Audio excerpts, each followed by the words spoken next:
আমি কোরআনে কারীমের এমন সব আয়াতসমূহ সূরাসমূহ নাজিল করি যার মাঝে রয়েছে ঈমানদারদের জন্য আরোগ্য লাভের মাধ্যম এবং তাদের জন্য রহমত তথা আল্লাহর পক্ষ থেকে করুণা।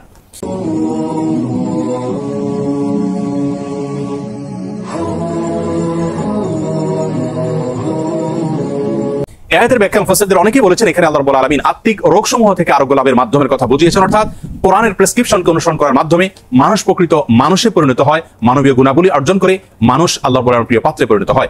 এর ব্যাখ্যা অনেক মুফাসসিররা এও বলেছেন যে এর মাধ্যমে আল্লাহ রাব্বুল আলামিন আত্মিক রোগসমূহ থেকে মুক্তির পাশাপাশি শারীরিক যে রোগসমূহ আছে সেগুলো থেকেও মুক্তির পথ আল্লাহ রাব্বুল আলামিন আমাদেরকে বাতলে দেন। সেগুলোকে আবিষ্কার করে খুঁজে বের করে যথাযথভাবে আমল করার মাধ্যমে উপকৃত হওয়াটাই হলো আমাদের জন্য মূল বিষয়। আজ আমরা কোরআনে কারীমের এমন একটি সূরা আপনাদের সঙ্গে শেয়ার করতে চাই যে সূরার অপর নামই হলো সূরাতুশ শিফা বা আরোগ্য লাভের সূরা। আর সেই সূরা হলো আমাদের সকলেরই অতি পরিচিত সূরাতুল ফাতিহা। সহিহ বুখারীতে আবু সাঈদ খুদরী রাদিয়াল্লাহু আনহু থেকে একটা হাদিস বর্ণিত হয়েছে যে হাদিসের মাধ্যমে বোঝা যায় যে সাহাবায়ে কেরাম সূরাতুল ফাতিহার মাধ্যমে চিকিৎসা গ্রহণ করেছেন এবং অলৌকিকভাবে বিস্ময়করভাবে কঠিন এবং দুরারোগ্য সমস্যা থেকে তারা মুক্তি লাভ করেছেন। তখন নবী করিম সাল্লাল্লাহু আলাইহি ওয়াসাল্লাম বিষয়টি জানতে পারার পর তাকে বলেছিলেন, ওমা ইউদরিকা আন্নাহা রুকিয়া, তুমি কিভাবে জানলে যে সূরা ফাতিহা এটি রুকিয়া বা সকল রোগ থেকে শেফার একটি মাধ্যম। এজন্য এই সূরা সম্পর্কে উলামায়ে কেরাম বলে থাকেন যে সূরা ফাতিহার মাধ্যমে যে কোনো রোগ বালাই থেকে, যে কোনো বিপদ আপদ থেকে, যে কোনো অসুখ বিসুখ থেকে মুক্তি লাভের মাধ্যম হিসাবে আমরা এটিকে ব্যবহার করতে পারি। সূরা ফাতিহা এ সম্পর্কে ইমাম ইবনুল কাইয়িম রাহিমাহুল্লাহ তিনি বলেছেন, এই সূরাটিকে বারবার আমি আমল করে দেখেছি। আমার জীবনে যখনই কঠিন কোনো ব্যথায় আমি আক্রান্ত হয়েছি, কাতর হয়েছি, তখনই এই সূরা পাঠ করে ফু দিয়ে সেই ব্যথার জায়গাকে মুছেছি। আল্লাহ রাব্বুল আলামিন বিস্ময়করভাবে অলৌকিকভাবে আমাকে সুস্থতা এবং আরোগ্য দান করেছেন।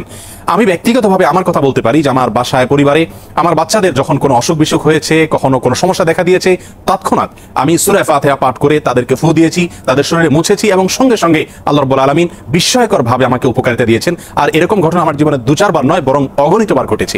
এজন্য সূরা ফাতিহা এটিকে যদি কেউ যথাযথভাবে আমল করতে পারেন, সে আস্থা এবং বিশ্বাস আল্লাহ তাআলার প্রতি থাকে, তাহলে সেক্ষেত্রে অবশ্যই এর মাধ্যমে যে কোনো দুরারোগ্য ব্যাধি থেকে পর্যন্ত আমরা আরোগ্য লাভের মাধ্যম হিসাবে এটিকে ব্যবহার করতে পারি।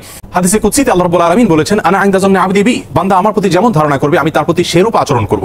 অতএব পরিপূর্ণ আস্থার সাথে, বিশ্বাসের সাথে যদি কেউ যে কোনো অসুখ বিসুখ থেকে, যে কোনো ব্যাধি থেকে মুক্তি লাভের জন্য সূরা ফাতিহাকে পাঠ করেন, সেটি পাঠ করে কোনো পানিতে, তেল ইত্যাদিতে ফু দিয়ে সেটি যদি ব্যবহার করেন, প্রয়োগ করেন, অথবা শরীরের কোনো জায়গায় অসুখ দেখা দিলে এটি পাঠ করে যদি ফু দেন সেই জায়গায় বা মোছেন, ইনশাআল্লাহ বিইذনিল্লাহ আল্লাহ তাআলা তাকে ওই রোগ থেকে মুক্তি নসিব করবেন।